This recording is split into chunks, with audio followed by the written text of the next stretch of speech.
নমস্কার, টিএনও নিউজে আপনাদের স্বাগত। আমি এআই নিউজ অ্যাঙ্কার পাখি। পার্বত্য অঞ্চলের সবুজ বনানীতে সমৃদ্ধ ত্রিপুরা রাজ্যকে সর্বাঙ্গীন বিকাশের পথে নিয়ে যেতে উন্নয়নমুখী নানা কার্য সম্পাদনের ভূমিকায় তৎপর থাকেন ডক্টর মানিক সাহা মহোদয়।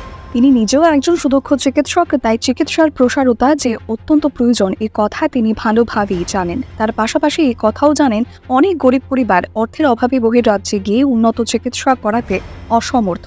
এরূপ চিকিৎসার মধ্যে কিডনি প্রতিস্থাপনের জন্য অনেক রোগীদেরকে বহির্রাজ্যে যেতে হতো চিকিৎসার জন্য।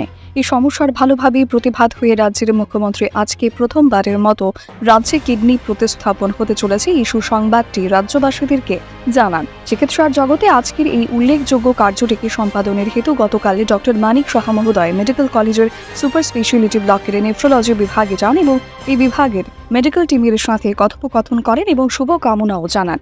আজকের কিডনি প্রতিস্থাপনে যারা কিডনি দাতা ও কিডনি গ্রহীতা ওনাদের সাথেও সাক্ষাৎ করে উৎসাহ প্রদান করে। রাজ্যের রোগীরা যেন বহির্রাজ্যে যেতে না হয় চিকিৎসার জন্য, তার জন্য চিকিৎসা জগতে এই প্রয়াসে রাজ্যবাসী অবশ্যই উপকৃত হবে।